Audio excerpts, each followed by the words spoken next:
ಆತ್ಮ ಮಿತ್ರರಿಗೆ ನನ್ನ ವಂದನೆಗಳು. ಮಾಸ್ಟರ್ಸ್, ಇವತ್ತು ಸತ್ಯಂ ಶಿವಂ ಸುಂದರಂ ಅನ್ನುವ ಟಾಪಿಕ್ ಬಗ್ಗೆ ನಾವು ಅರ್ಥ ಮಾಡ್ಕೊಳ್ಳೋಣ. ಸತ್ಯಂ ಶಿವಂ ಸುಂದರಂ ಇದನ್ನು ನಾವು ನಮ್ಮ ಜೀವನದಲ್ಲಿ ಇಂಪ್ಲಿಮೆಂಟ್ ಮಾಡ್ಕೊಳ್ಬೇಕು, ನಮ್ಮ ಜೀವನದಲ್ಲಿ ನಾವು ಅಳವಡಿಸ್ಕೊಳ್ಬೇಕು.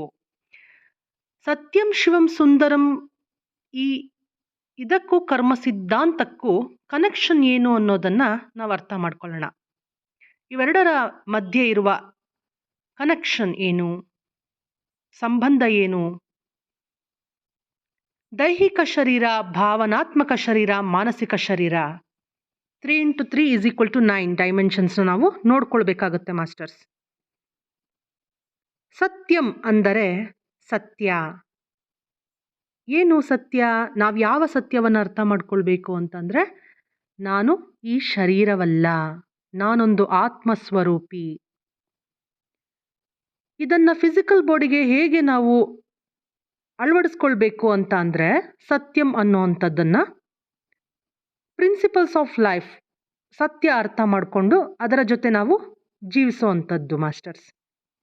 Hour duty is to be with the truth. ಸತ್ಯ ಏನಂದರೆ, ಈ ದೇಹ ಅನ್ನೋದು ನಶ್ವರ, ಟೆಂಪರರಿ. ಈ ದೇಹವನ್ನು ಒಂದು ದಿನ ಎಲ್ಲರೂ ಬಿಡಲೇಬೇಕಾಗತ್ತೆ. ಈ ದೇಹ ಅನ್ನುವಂಥದ್ದು ಶಾಶ್ವತವಲ್ಲ, ಪರ್ಮನೆಂಟ್ ಅಲ್ಲ. ಈ ದೇಹ ಬೇಕು ಅಂತ ಆತ್ಮ ಬಂದಿದೆ, ದೇಹಕ್ಕೆ ಆತ್ಮ ಅವಶ್ಯಕತೆ ಇಲ್ಲ. ಆದರೆ ಆತ್ಮಕ್ಕೆ ದೇಹದ ಅವಶ್ಯಕತೆ ಇದೆ ಮಾಸ್ಟರ್ಸ್. ಇದೇ ಇವೆರಡಕ್ಕೂ ಇರುವ ವ್ಯತ್ಯಾಸ. ಈಗ ಉದಾಹರಣೆಗೆ ನೀರಿದೆ, ನೀರಿಗೆ ನಮ್ಮ ಅವಶ್ಯಕತೆ ಅನ್ನೋದು ಏನಿಲ್ಲ, ಆದರೆ ನಮಗೆ ನೀರು ಅನ್ನೋದು ಬೇಕೇ ಬೇಕು. ದಿನನಿತ್ಯ ಜೀವನದಲ್ಲಿ ನೀರು ಅನ್ನೋದು ನಮಗೆ ಬೇಕೇ ಬೇಕು. ಇದೇ ರೀತಿ ದೇಹಕ್ಕೆ ಆತ್ಮದ ಅವಶ್ಯಕತೆ ಇಲ್ಲ, ಆದರೆ ಆತ್ಮಕ್ಕೆ ದೇಹ ಅನ್ನೋವಂಥದ್ದು ಅವಶ್ಯಕತೆ ಇದೆ. The soul needs the body does not needs the soul ಅಂತ. ಹಾಗಾಗಿ ಇಲ್ಲಿ ಅಪ್ಪರ್ ಹ್ಯಾಂಡ್ ಅಂದರೆ ಭೂಮಿ, ಅಪ್ಪರ್ ಹ್ಯಾಂಡ್ ಅಂದರೆ ದೇಹ. ಆತ್ಮ ಉನ್ನತ ಸ್ಥಿತಿ ಬೇಕು ಅಂತ, ಬದಲಾವಣೆ ಬೇಕು ಅಂತ, ಒಂದು ಎಕ್ಸ್ಪೀರಿಯನ್ಸ್ ಪಡ್ಕೊಳ್ಳೋದಕ್ಕೋಸ್ಕರನೇ ಈ ಭೂಮಿ ಮೇಲೆ ಶರೀರವನ್ನು ಪಡ್ಕೊಂಡು ಬಂದಿರುತ್ತೆ. ಈ ಶರೀರವನ್ನು ಚೂಸ್ ಮಾಡ್ಕೊಂಡು ಬಂದಿರುತ್ತೆ ಮಾಸ್ಟರ್ಸ್. ಇದೇ ಸತ್ಯ. ನಾವೆಲ್ಲರೂ ಆತ್ಮಸ್ವರೂಪಿಗಳು, ನಾವೆಲ್ಲರೂ ಆತ್ಮಗಳು. ನಮಗೆ ಭೂಮಿ ಬೇಕು, ನಮಗೆ ಈ ದೇಹ ಬೇಕು, ಈ ಅನುಭವಗಳು ಅನ್ನೋವಂಥದ್ದು ಬೇಕಾಗಿದೆ. ಇದನ್ನು ನಾವು ನೆನಪಲ್ಲಿಟ್ಕೊಳ್ಬೇಕು. ಬೇರೆಯವರ ಶರೀರದ ಮೇಲೆ ನಮಗೆ ಅಧಿಕಾರ ಅನ್ನೋವಂಥದ್ದು ಇರೋದಿಲ್ಲ. We don't have rights over other bodies ಅಂತ. ಇಂಟರ್ಫಿಯರೆನ್ಸ್ ಮಾಡಬಾರ್ದು. ನಾನೊಂದು ಆತ್ಮ ಅನ್ನೋದನ್ನು ನಾವು ಯಾವಾಗಲೂ ನೆನಪಲ್ಲಿಟ್ಕೊಳ್ಬೇಕು. ಇದು ಸತ್ಯ, ಇದೇ ಸತ್ಯ, ಸತ್ಯಂ. ಈ ಶರೀರದ ಒಳಗೆ ಮಾಂಸ ಇದೆ ಅಂತ ಎಲ್ಲರಿಗೂ ಗೊತ್ತಿದೆ. ಇದೇ ಸತ್ಯ. ನಾನೊಬ್ಬ ಆತ್ಮ. ಈ ಆತ್ಮ ಎಲ್ಲಿದೆ ಅಂತಂದರೆ ದೇಹದ ಒಳಗಡೆ ಇದೆ. ದೇಹ ಒಂದು ದೇವಸ್ಥಾನ. ನಮ್ಮ ಆತ್ಮವೇ ನಮ್ಮ ದೇವರು, ನಮ್ಮ ಆತ್ಮವೇ ದೇವರು ಮಾಸ್ಟರ್ಸ್. ದೇವಸ್ಥಾನವನ್ನು ಹೇಗೆ ನಾವು ಶುಭ್ರವಾಗಿ ಇಟ್ಕೊಳ್ತೀವೋ, ಈ ದೇಹವನ್ನು ಕೂಡ ಅಷ್ಟೇ ಶುಭ್ರವಾಗಿ ಇಟ್ಕೊಳ್ಬೇಕು. ಪ್ರತಿನಿತ್ಯ ಕೂಡ ನಮ್ಮ ಶರೀರವನ್ನು ನಾವು ಸ್ವಚ್ಛವಾಗಿ ಇಟ್ಕೊಳ್ಬೇಕು, ಸ್ವಚ್ಛಗೊಳಿಸ್ಕೊಳ್ಬೇಕು. ಇನ್ನು ಎರಡನೇದು ಶಿವಂ. ಸತ್ಯಂ ಅನ್ನೋದು ನಿಮಗೆ ಗೊತ್ತಾಯಿತು. ಈಗ ಶಿವಂ ಅಂದರೆ ಧ್ಯಾನ, ಅರ್ಧನಾರೀಶ್ವರ ಅಂತ ಅರ್ಥ. ಶಿವ ಅಂತ ಅಂದ್ರೇ ಧ್ಯಾನ ಅಂತ ಅರ್ಥ. ನೀವು ಎಲ್ಲೇ ಶಿವನ ಮೂರ್ತಿಗಳನ್ನ ನೋಡಿದ್ರೂ ಕೂಡ ಶಿವ ಯಾವಾಗಲೂ ಧ್ಯಾನಾಸಕ್ತರಾಗಿರ್ತಾರೆ ಅನ್ನೋದನ್ನು ನೀವೆಲ್ಲರೂ ನೋಡೇ ಇರ್ತೀರ ಮಾಸ್ಟರ್ಸ್. ಪರಮಶಿವ ಮಹಾ ತಪಸ್ವಿ. ಶಿವ ಅಂತ ಅಂದರೆ ಮೇಲ್ ಫೀಮೇಲ್ ಎರಡೂ ಇರುತ್ತೆ, ಅಂದರೆ ಅರ್ಧನಾರೀಶ್ವರ. ಮೇಲ್ ಫೀಮೇಲ್ ಇಬ್ಬರು ಈಕ್ವಲ್. ಇದನ್ನು ನಾವು ಅರ್ಥ ಮಾಡ್ಕೊಳ್ಬೇಕು. ಶಿವಂ, ಶಿವ ಹೇಗೆ ಯಾವಾಗಲೂ ಧ್ಯಾನ ಮಾಡ್ತಾನೆ ಇರ್ತಾನೋ, ಈ ಶರೀರ ಕೂಡ ಯಾವಾಗಲೂ ಧ್ಯಾನ ಸ್ಥಿತಿಯಲ್ಲಿ ಇರಬೇಕು. ಈ ಶರೀರ ಧ್ಯಾನದಲ್ಲಿ ಕುಳಿತುಕೊಂಡಿಲ್ಲ ಅಂತಂದರೆ ಶಿವ ಇಲ್ಲ ಅಂತ ಅರ್ಥ. ನಮ್ಮೊಳಗಡೆ ಶಿವ ಇಲ್ಲ ಅಂದರೆ ಶವ ಅಂತ ಅರ್ಥ ಮಾಸ್ಟರ್ಸ್. ಇದೇ ಶಿವಂ. ಈ ಸತ್ಯವನ್ನು ನಾವು ಅರ್ಥ ಮಾಡ್ಕೊಳ್ಬೇಕು. ಸತ್ಯಂ ಆಯಿತು, ಶಿವಂ ಆಯಿತು. ಈಗ ಸುಂದರಂ. ಸುಂದರಂ ಅಂದರೆ ಬ್ಯೂಟಿ, ಸುಂದರವಾದದ್ದು, ಚೆಲುವಾದದ್ದು. ಈ ಶರೀರವನ್ನು ಪರಿಶುದ್ಧವಾಗಿ ಇಟ್ಕೊಳ್ಬೇಕು. ಎಲ್ಲರೂ ಕರೆಕ್ಟಾಗಿ ಕೂದಲನ್ನು ಕಟ್ ಮಾಡಿಕೊಂಡು, ನೈಲ್ ಕಟ್ ಮಾಡಿಕೊಂಡು, ಸ್ನಾನವನ್ನು ನಿತ್ಯವೂ ಮಾಡ್ತಾ, ನಮ್ಮ ತಲೆಯ ಕೂದಲಿಂದ ಹಿಡಿದು ಕಾಲಿನ ಉಗುರಿನ ತನಕ ಅಂದರೆ top to bottom neat and ಕ್ಲೀನಾಗಿ ನಾವು ನಮ್ಮ ಶರೀರವನ್ನು ಶುಚಿಯಾಗಿಟ್ಕೊಳ್ಬೇಕು ಮಾಸ್ಟರ್ಸ್. ಹೊಟ್ಟೆ ಒಳಗೆ ಮಾಂಸವನ್ನು ಹಾಕ್ಕೊಳ್ಬಾರ್ದು, ಅಂದರೆ ಮಾಂಸಾಹಾರವನ್ನು ತ್ಯಜಿಸಬೇಕು. ಶಾಕಾಹಾರ ಅಂದರೆ ಸಸ್ಯಾಹಾರವನ್ನು ಮಾತ್ರ ನಾವು ತೆಗೆದುಕೊಳ್ಬೇಕು. ದೇವಸ್ಥಾನದ ಒಳಗೆ ಮಾಂಸವನ್ನು ಯಾರಾದರೂ ಹಾಕ್ತಾರಾ? ಹಾಕಬಾರ್ದು. ಈ ಶರೀರ ಅನ್ನುವಂಥದ್ದು ದೇವಸ್ಥಾನ, ಟೆಂಪಲ್, ಪವಿತ್ರವಾದ ದೇವಸ್ಥಾನ. ಈ ಸತ್ಯಂ ಶಿವಂ ಸುಂದರಂ ಈ ಮೂರನ್ನು ಈ ದೇಹಕ್ಕೆ ನಾವು ಯಾವ ರೀತಿ ಬಳಸ್ಕೊಳ್ತೀವಿ, ಯಾವ ರೀತಿ ಬಳಸ್ಕೊಳ್ಬೇಕು ಅನ್ನೋವಂಥದ್ದು ನಮಗೆಲ್ಲರಿಗೂ ಈಗ ಅರ್ಥ ಆಯಿತು ಅಲ್ವಾ ಮಾಸ್ಟರ್ಸ್? ಭಾವನಾತ್ಮಕ ಶರೀರ ಅದ್ರ ಬಗ್ಗೆ ನಾವು ನೋಡೋದಾದರೆ, ಈ ಭಾವನಾತ್ಮಕ ಶರೀರ ಅಂತಂದರೆ ಎಮೋಷನ್ಸ್, ಭಾವನೆಗಳು ಬಹಳ ಸ್ವಚ್ಛವಾಗಿ ಇರಬೇಕು. ಬೇರೊಬ್ಬರ ಮೇಲೆ ಯಾವುದೇ ರೀತಿಯಾಗಿ ಕೆಟ್ಟ ಭಾವನೆಗಳನ್ನು ಇಟ್ಕೊಳ್ಬಾರ್ದು. ಜೀವನದಲ್ಲಿ ಏನೋ ಒಂದು ಆಯಿತು ಅದರ ಮೇಲೆ ಗಿಲ್ಟಿ ಫೀಲ್ ಮಾಡ್ಕೊಳ್ತಾ, ಅಯ್ಯೋ ಹಿಂಗಾಗೋಯ್ತು ಹಾಗಾಗೋಯ್ತು ಅಂತ ಅದನ್ನೇ ಯೋಚನೆ ಮಾಡ್ಕೊತ ಕೊರಗ್ತಾ ಇದ್ದರೆ ಏನೂ ಪ್ರಯೋಜನ ಇರೋದಿಲ್ಲ. ಒಬ್ಬರ ಮೇಲೆ ಹೇಟ್ರೆಡ್ ಇರಬಾರ್ದು ಅಂತ ಹೇಳ್ತಾರೆ ಮಾಸ್ಟರ್ಸ್, ಪತ್ರಿಜಿ ಗುರುಗಳೇ ಹೇಳ್ತಾ ಇರ್ತಾರೆ. ಇದೆಲ್ಲ ಯಾವಾಗಲಾದರೂ ಈ ಫೀಲಿಂಗ್ಸ್ ಬಂತು ಅಂತ ಅಂದರೆ ಸತ್ಯವನ್ನು ನಾವು ನೆನಪಿಸ್ಕೊಳ್ಬೇಕು. ಸತ್ಯಂ ಶಿವಂ ಸುಂದರಂ ಈ ಟಾಪಿಕ್ನ ನೀವು ನೆನಪಿಸ್ಕೊಂಡ್ಬಿಟ್ರೆ ನಿಮಗೆ ಅರ್ಥ ಆಗುತ್ತೆ ಮಾಸ್ಟರ್ಸ್. ಸತ್ಯ ಏನು? ನಾನು ಈ ಶರೀರವಲ್ಲ, ನಾನೊಬ್ಬ ಆತ್ಮಸ್ವರೂಪಿ. ಯಾವಾಗ ನೀವು ಧ್ಯಾನವನ್ನು ಮಾಡ್ತಾ ಇರ್ತೀರೋ ಆ ಶಕ್ತಿ ಅನ್ನುವಂಥದ್ದು ನಿಮ್ಮೊಳಗೆ ಬರ್ತಾ ಇರುತ್ತೆ. ಅದೇ ಶಿವಶಕ್ತಿ. ಆ ಧ್ಯಾನದಿಂದ ಬರೋ ಅಂಥದ್ದು ವಿಶ್ವಶಕ್ತಿ. ಆನಾಪಾನಸತಿ ಧ್ಯಾನ ನಾವು ಪ್ರತಿನಿತ್ಯ ಮಾಡ್ತಾ ಬರ್ತಾ ಇದ್ದೀವಲ್ಲ, ಈ ಧ್ಯಾನದಿಂದ ಬರೋ ಅಂಥದ್ದು ವಿಶ್ವಶಕ್ತಿ. ಅದು ನಮ್ಮ ಭಾವನೆಗಳನ್ನು ಬದಲಿಸ್ತಾ ಇರುತ್ತೆ, ಕನ್ವರ್ಟ್ ಮಾಡ್ತಾ ಇರುತ್ತೆ, ಚೇಂಜ್ ಮಾಡ್ತಾ ಇರುತ್ತೆ. ನಮ್ಮ ಬುದ್ಧಿಯನ್ನು ಸರಿಪಡಿಸುತ್ತೆ ಮಾಸ್ಟರ್ಸ್. ಅದು ನಮ್ಮ ಜ್ಞಾನವನ್ನು ಬದಲಾವಣೆ ಮಾಡುತ್ತೆ. ಇನ್ನಷ್ಟು ವಿಸ್ತಾರ ಮಾಡ್ಕೊಳ್ಬೋದು ನಮ್ಮ ಜ್ಞಾನವನ್ನು, ನಮ್ಮ ಕಾನ್ಷಿಯಸ್ನೆಸ್ನ ಹೆಚ್ಚಿಸುತ್ತೆ ನಾವು ಮಾಡುವಂಥ ಧ್ಯಾನ. ಇದು ಭಾವನಾತ್ಮಕ ಶರೀರಕ್ಕೆ ನಾವು ಸತ್ಯವನ್ನು ಕೊಡಬೇಕು, ಶಿವನನ್ನು ಕೊಡಬೇಕು, ಸುಂದರವಾಗಿಟ್ಕೊಳ್ಬೇಕು. ಯಾರ ಬಗ್ಗೆ ಏನೂ ಒಳಗೆ ಇರಬಾರ್ದು. ಅಷ್ಟು ನಿರ್ಮಲವಾಗಿ ಪ್ಯೂರಾಗಿ ಮಕ್ಕಳಂತೆ, ಪುಟ್ಟ ಮಗು ಹೇಗೆ ನಿರ್ಮಲವಾಗಿ ಇರುತ್ತೋ ಅದರ ಮನಸ್ಸು ಎಷ್ಟು ಶುಭ್ರವಾಗಿರುತ್ತೋ ಆ ರೀತಿ ಪ್ರತಿಯೊಬ್ಬರು ಕೂಡ ಎಷ್ಟೇ ದೊಡ್ಡವರಾದರೂ ಕೂಡ ನಮ್ಮ ಮನಸ್ಸನ್ನು ನಾವು ನಿರ್ಮಲವಾಗಿ ಇಟ್ಕೊಂಡಾಗ ಮಾತ್ರ ನಮ್ಮ ಈ ಜೀವನಕ್ಕೆ ಒಂದು ಸಾರ್ಥಕತೆ ಅನ್ನೋದು ಸಿಗುತ್ತೆ ಮಾಸ್ಟರ್ಸ್. ನಾವು ಯಾವಾಗಲೂ ಅಷ್ಟೇ ನೀರು ಕುಡಿಬೇಕು ಅಂತಂದರೆ ಆ ನೀರು ಪ್ಯೂರ್ ಆಗಿದೆಯಾ ಇಲ್ವಾ ಅಥವಾ ಡರ್ಟಿ ಇದೆಯಾ ಅಂತ ನಾವು ನೋಡ್ತೀವಿ ಅಲ್ವಾ? ಒಬ್ಬ ವ್ಯಕ್ತಿ ನಮ್ಮ ಹತ್ರ ಬಂದರು ಅಂದರೆ ಆತ ಒಳ್ಳೆಯವನ ಅಥವಾ ಕೆಟ್ಟವನ ಅಂತ ನಾವು ನೋಡ್ತೀವಿ. ಹಣ ನಮ್ಮ ಹತ್ರ ಇತ್ತು ಅಂತಂದರೆ ಅದು ಒರಿಜಿನಲ್ ನೋಟಾ ಅಥವಾ ಕೋಟಾ ನೋಟಾ ಅಂತ ನಾವು ಚೆಕ್ ಮಾಡ್ತೀವಿ. ಗೋಲ್ಡ್ ಅಥವಾ ಸಿಲ್ವರ್ ಅಂದರೆ ಚಿನ್ನ ಬೆಳ್ಳಿ ನಮ್ಮ ಹತ್ರ ಬಂದಿದೆ ಅಂತಂದರೆ ಅದು ಪ್ಯೂರ್ ಆಗಿದೆಯಾ, ಪ್ಯೂರ್ ಗೋಲ್ಡಾ ಪ್ಯೂರ್ ಸಿಲ್ವರಾ ಅಂತ ನಾವು ನೋಡ್ತೀವಿ. ಅದೇ ರೀತಿ ನಮ್ಮ ಭಾವನೆಗಳು ಕೂಡ ಪ್ಯೂರ್ ಆಗಿರಬೇಕಲ್ವಾ, ನಿರ್ಮಲವಾಗಿರಬೇಕಲ್ವಾ, ಶುಭ್ರವಾಗಿರಬೇಕಲ್ವಾ? ಯಾಕೆ ಭಾವನೆಗಳನ್ನು ಶುಭ್ರವಾಗಿ ಇಟ್ಕೊಳ್ಳಲ್ಲ ಎಲ್ಲರೂ? ಯಾಕೆ ಕಲುಷಿತವಾಗಿ ಇಟ್ಕೊಂಡಿರ್ತಾರೆ? ಎಮೋಷನ್ಸ್ ಅನ್ನುವಂಥದ್ದು ಈ ಒಂದು ಶರೀರಕ್ಕೆ ಒಂದು ವಾಟರ್ ಟ್ಯಾಂಕ್ ಥರ ಮಾಸ್ಟರ್ಸ್, ಒಂದು ಆಕ್ಸಿಜನ್ ಥರ ಅಂತ ಹೇಳ್ಬೋದು. ಅದು ಎಷ್ಟು ಚೆನ್ನಾಗಿರಬೇಕು, ನಾವು ಸೇವಿಸುವಂತಹ ಗಾಳಿ ತುಂಬಾ ಶುಭ್ರವಾಗಿರಬೇಕು ಅಲ್ವಾ, ಪ್ಯೂರ್ ಆಗಿರಬೇಕು. ಯಾವುದೇ ಒಂದು ಗಿಲ್ಟಿ ಫೀಲಿಂಗ್ ಅನ್ನೋದು ಮನುಷ್ಯನಲ್ಲಿ ಇರಬಾರ್ದು ಅಂತ ಹೇಳ್ತಾರೆ ಪತ್ರಿಜಿ ಗುರುಗಳು. What happened is happened, next time ಅದು ಮಾಡಬಾರ್ದು ಅಷ್ಟೇ.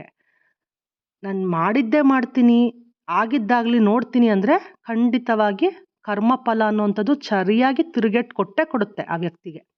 ಆದ್ದರಿಂದ ಮಾಸ್ಟರ್ಸ್, ನಿಮ್ಮನ್ನು ನೀವೇ ಕ್ಷಮಿಸ್ಕೊಳ್ಳಿ. ಸುಂದರವಾದ ಭಾವನೆಗಳಿರಬೇಕು ನಮ್ಮೊಳಗೆ. ಬೇರೆಯೊಬ್ಬರ ಮೇಲೆ ಪ್ರೀತಿ, ಕರುಣೆ, ದಯೆ ಇರಬೇಕು. ಎಲ್ಲರಿಗೂ ಸಹಾಯ ಮಾಡಬೇಕು. ನಾನು ಅವರು ಒಂದೇ, ಇಬ್ಬರೊಳಗೆ ಇರೋದು ಒಂದೇ ಆತ್ಮ. ಈ ಒಂದು ಸತ್ಯಂ ಶಿವಂ ಸುಂದರಂನ ನಮ್ಮ ಭಾವನೆಗಳಿಗೆ ನಾವು ಕೊಡಬೇಕು ಮಾಸ್ಟರ್ಸ್. ಇನ್ನೊಂದು ಮಾನಸಿಕ ಶರೀರದ ಬಗ್ಗೆ ನಾವು ನೋಡೋದಾದರೆ, ಮಾನಸಿಕ ಶರೀರಕ್ಕೆ ನಾವು ಸತ್ಯವನ್ನು ಕೊಡಬೇಕು. ಅಂದರೆ ಪುಸ್ತಕಗಳನ್ನು ನಾವು ಓದ್ತಾ ಇರಬೇಕು, ಅಂದರೆ ಸ್ಪಿರಿಚುವಲ್ ಬುಕ್ಸ್ನ ಓದ್ತಾ ಇರಬೇಕು. ನಮ್ಮ ಕೈನಲ್ಲಿ ಯಾವಾಗಲೂ ಪುಸ್ತಕಗಳಿರಬೇಕು ಮಾಸ್ಟರ್ಸ್. ಮೈಂಡ್ಗೆ ಜ್ಞಾನ ಅನ್ನೋ ಅಂಥದ್ದು ಬೇಕು, ಸಜ್ಜನ ಸಾಂಗತ್ಯ ಅನ್ನೋ ಅಂಥದ್ದು ಬೇಕು, ಸ್ಪಿರಿಚುವಲ್ ಕಾನ್ಸೆಪ್ಟ್ಸ್ ಬೇಕಾಗುತ್ತೆ, ಸೌಲ್ ಕಾನ್ಸೆಪ್ಟ್ಸ್ ಅಂದರೆ ಸತ್ಯದ ಕಾನ್ಸೆಪ್ಟ್ಸ್ ಬೇಕಾಗುತ್ತೆ ನಮಗೆ. ಪ್ರತಿನಿತ್ಯ ನಾವು ಸ್ವಾಧ್ಯಾಯವನ್ನು ಮಾಡ್ತಾ ಇದ್ರೆ ನಾನು ಈ ಶರೀರವಲ್ಲ, ನಾನೊಬ್ಬ ಆತ್ಮಸ್ವರೂಪಿ ಅನ್ನೋದು ನಮಗೆ ನೆನಪಲ್ಲಿ ಬರ್ತಾ ಇರುತ್ತೆ. ಈ ಮನಸ್ಸಿಗೆ ಸಜ್ಜನ ಸಾಂಗತ್ಯ, ಬೇರೊಬ್ಬರ ಅನುಭವಗಳು ಬೇಕು. ಈ ಸಜ್ಜನ ಸಾಂಗತ್ಯವನ್ನು ಅನುಸರಿಸ್ತಾ ಅವರ ಅನುಭವಗಳನ್ನು ನಾವು ಕೇಳ್ತಾ ಈ ಮನಸ್ಸು ಸತ್ಯಕ್ಕೆ ಪರಿವರ್ತನೆ ಆಗುತ್ತೆ ಮಾಸ್ಟರ್ಸ್. ಆ ದಾರಿ ಕಡೆಗೆ ನಾವು ಹೋಗ್ತೀವಿ. ಇಲ್ಲ ಅಂತಂದರೆ ಕೇವಲ ಈ ಪಂಚಭೂತಗಳು, ಬರೀ ಪಂಚೇಂದ್ರಿಯಗಳು ಏನಿವೆಯೋ ಇವೇ ಸತ್ಯ ಅಂತ ಅಂದ್ಕೊಂಡ್ಬಿಡ್ತೀವಿ ನಾವು. ನಮ್ಮ ಶರೀರ ಕೂಡ ಅಷ್ಟೇ ಅಂದ್ಕೊಂಡ್ಬಿಡುತ್ತೆ. ಓ, ಇದೇನಿದೆ ಪಂಚೇಂದ್ರಿಯ, ಇದಿಷ್ಟೇ ಸತ್ಯ, ಇದ್ರ ಬಿಟ್ಟು ಇನ್ನೇನು ಇಲ್ಲ ಅಂತ ತಿಳ್ಕೊಂಡ್ಬಿಡುತ್ತೆ ನಮ್ಮ ಶರೀರ. ನಮ್ಮ ಮನಸ್ಸಿಗೆ ಅನುಭವಗಳನ್ನು ನಾವೇ ಕೊಡಬೇಕು, ಪುಸ್ತಕಗಳನ್ನು ನಾವು ಓದಬೇಕು, ಬೇರೊಬ್ಬರ ಅನುಭವಗಳನ್ನು ಪ್ರತಿನಿತ್ಯ ಕೇಳಬೇಕು, ನಮ್ಮ ಅನುಭವವನ್ನು ನಾವು ಇನ್ನೊಬ್ಬರ ಹತ್ರ ಹಂಚ್ಕೊಳ್ಬೇಕು. ಸಜ್ಜನ ಸಾಂಗತ್ಯ, ಸ್ವಾಧ್ಯಾಯ, ಧ್ಯಾನ ಇದು ಬಹಳ ಬಹಳ ಮುಖ್ಯ ಮಾಸ್ಟರ್ಸ್ ಜೀವನದಲ್ಲಿ. ಶಿವನೂ ಬೇಕು ಅಂತ, ಧ್ಯಾನನೂ ಬೇಕು ಅಂತಂದರೆ ಶಿವನೂ ಬೇಕು ಅಂತ ಅರ್ಥ. ಆಗ ಮನಸ್ಸು ತನ್ನನ್ನು ತಾನು ಶುಭ್ರ ಮಾಡಿಕೊಳ್ಳುತ್ತೆ, ಆಲೋಚನೆಗಳೆಲ್ಲ ಹೊರಗೆ ಹೊರಟೋಗುತ್ತೆ. ಅನವಶ್ಯಕ ಆಲೋಚನೆಗಳು, ಏನೇನು ನಮ್ಮ ಜೀವನದಲ್ಲಿ ಬೇಕಿಲ್ಲದ ಆಲೋಚನೆಗಳಿರುತ್ತಲ್ಲ, ಇಷ್ಟು ವರ್ಷಗಳು ನಾವು ಹೊತ್ಕೊಂಡು ಬಂದಿರ್ತೀವಲ್ಲ, ಆ ಬೇಡದ ಅನವಶ್ಯಕ ಆಲೋಚನೆಗಳೆಲ್ಲ ನಮ್ಮ ಮನಸ್ಸಿಂದ ಹೊರಗಡೆ ಹೊರಟೋಗುತ್ತೆ, ನಮ್ಮ ಮೈಂಡಿಂದ ಹೊರಗಡೆ ಹೊರಟೋಗುತ್ತೆ. ಇನ್ನು ಮೂರನೇದು ಸುಂದರಂ. ನೀವು ಅರ್ಥ ಮಾಡ್ಕೊಂಡ್ರಿ, ಯಾವಾಗಲೂ ಪಾಸಿಟಿವ್ ಥಿಂಕಿಂಗ್ ಆಗಿ ನಾವಿರಬೇಕು, ಬ್ಯೂಟಿಫುಲ್ಲಾಗಿ ನಾವು ಇಟ್ಕೊಳ್ಬೇಕು ನಮ್ಮ ಮನಸ್ಸನ್ನು. ಮಿರಾಕ್ಯುಲಸ್ ಥಿಂಕಿಂಗ್, ನಮ್ಮ ಮನಸ್ಸು, ನಮ್ಮ ಮೈಂಡಲ್ಲಿ ಯಾವಾಗಲೂ ಮಿರಾಕ್ಯುಲಸ್ ಥಿಂಕಿಂಗ್ ಮಾಡ್ತಾ ಇರ್ಬೇಕು ನಾವು. ಯಾವುದೇ ನೆಗೆಟಿವ್ ಥಿಂಕಿಂಗ್ ಬಂದರೂ ಕೂಡ ಅದನ್ನು ನಾವು ಜಸ್ಟ್ ಇಗ್ನೋರ್ ಮಾಡ್ತಾ ಇರಬೇಕು, ಮತ್ತು ಅದಕ್ಕೆ ನಾವು ಪಾಸಿಟಿವ್ ಥಾಟ್ಸ್ನ ಕೊಡ್ತಾ ಇರಬೇಕು. ನೆಗೆಟಿವ್ ಆಲೋಚನೆಗಳು, ನೆಗೆಟಿವ್ ಥಾಟ್ ಏನಾದರೂ ಬಂತು ಅಂದರೆ ಅದ್ರ ಬಗ್ಗೆ ನಾವು ಗಮನಿಸಬಾರ್ದು, ಮಾತಾಡಬಾರ್ದು. ಕೆಲವರು ಹೇಳ್ತಾ ಇರ್ತಾರೆ, ತುಂಬ ನೆಗೆಟಿವ್ ಬರ್ತಾ ಇರುತ್ತೆ ನನ್ನ ಮೈಂಡಲ್ಲಿ ಅಂತ. ನೀವೇನಾದರೂ ಆ ಥರ ಮಾತಾಡ್ತಾ ಇದ್ರೂ ಸಾಕು, ನೀವು ಮಾತಾಡಿದ್ದನ್ನು ಮತ್ತೆ ನಿಮ್ಮ ಕಿವಿ ಕೇಳಿಸ್ಕೊಳ್ಳುತ್ತೆ, ಮತ್ತೆ ಅದು ರೆಕಾರ್ಡ್ ಆಗುತ್ತೆ. ನಾವೇನೇ ಮಾತನಾಡಿದ್ರೂ ಕೂಡ ಫಸ್ಟ್ ಪರ್ಸನ್ ಯಾರು ಅದನ್ನು ಕೇಳಿಸ್ಕೊಳ್ತಾ ಇದ್ದಾರೆ ಅದು ನಾವು ಆಗಿರ್ತೀವಿ ಅಲ್ವಾ ಮಾಸ್ಟರ್ಸ್. ಅಂದರೆ ನಮ್ಮ ಕಿವಿನೇ ಫಸ್ಟ್ ಕೇಳಿಸ್ಕೊಳ್ತಾ ಇರುತ್ತೆ, ಅದು ರೆಕಾರ್ಡ್ ಆಗ್ತಾ ಇರುತ್ತೆ, ನಮ್ಮ ಆತ್ಮ ಮೂಲದಲ್ಲಿ ರೆಕಾರ್ಡ್ ಆಗ್ತಾ ಇರುತ್ತೆ. ಆಗ ಬ್ಲಾಕೇಜಸ್ ಅನ್ನುವಂಥದ್ದು ಕ್ರಿಯೇಟ್ ಆಗ್ತಾ ಇರುತ್ತೆ.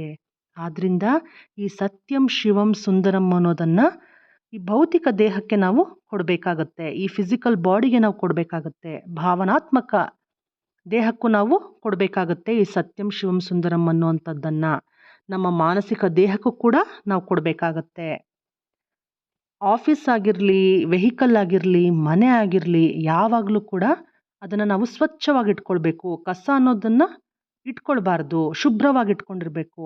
ನಮ್ಮ ಸುತ್ತಮುತ್ತ ನಾವು ನೋಡ್ತಾ ಇರಬೇಕಾದ್ರೆ ಎಲ್ಲ ಕೂಡ ಆರ್ಗನೈಸ್ ಆಗಿರಬೇಕು, ಕ್ಲೆನ್ಸ್ ಆಗಿರಬೇಕು. ನಾನು ಅದನ್ನು ನೋಡ್ತಾ ನಮ್ಮ ಮೈಂಡ್ ಹಾಗೆ ಆರ್ಗನೈಸ್ ಆಗ್ತಾ ಇರುತ್ತೆ. ನಾವು ಪ್ರತಿದಿನ ನಾವೇನು ನೋಡ್ತಾ ಇರ್ತೀವಿ ನಮ್ಮ ಸುತ್ತಮುತ್ತ, ಅದು ನೋಡಿ ನಮ್ಮ ಮೈಂಡ್ ಆರ್ಗನೈಸ್ ಆಗ್ತಿರುತ್ತೆ.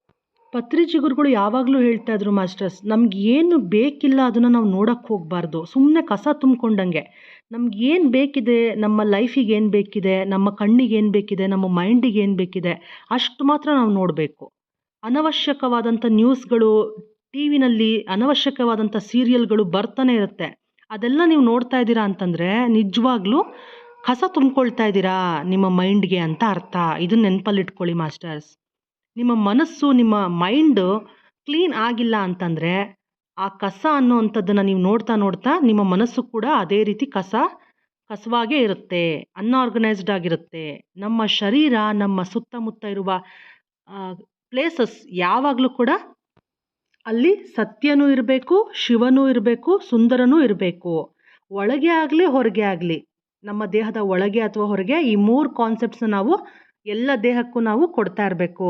ಧ್ಯಾನ ಅನ್ನುವಂಥದ್ದು, ಶುಭ್ರತೆ ಅನ್ನುವಂಥದ್ದು, ಸತ್ಯ ಅನ್ನುವಂಥದ್ದು, ಈ 3ಅನ್ನು ಯಾವಾಗ ನಾವು ನಮ್ಮ ಶರೀರಕ್ಕೆ ಕೊಡ್ತಾ ಇರ್ತೀವೋ ಆಗ ನೆಗೆಟಿವ್ ಕರ್ಮ ಅನ್ನುವಂಥದ್ದನ್ನು ನೀವು ಮಾಡೋದಿಲ್ಲ, ಮುಂದೆ ಯಾವುದೊಂದು ಕರ್ಮ ನಿಮಗೆ ಬರೋದಿಲ್ಲ.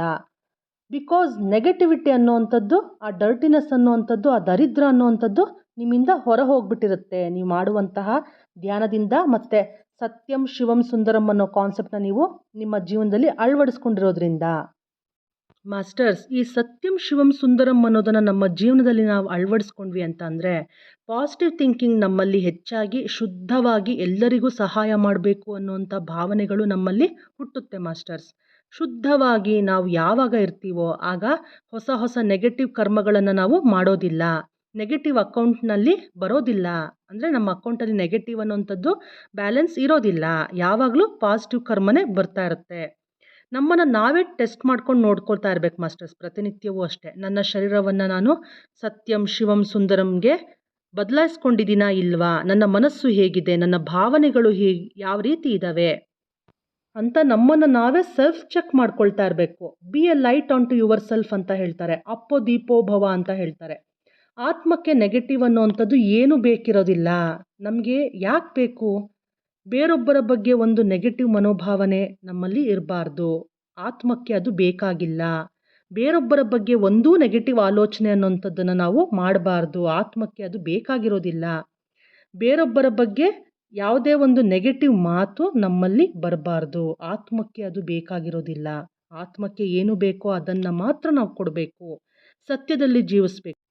ಮಾಸ್ಟರ್ಸ್, ಇದೇ ಸತ್ಯಂ ಶಿವಂ ಸುಂದರಂ ಇಂಟು 3 ಟೈಮ್ಸ್ 3 ಇಂಟು 3 = 9 ಡೈಮೆನ್ಷನ್ಸ್ ಅಂತ ಅರ್ಥ.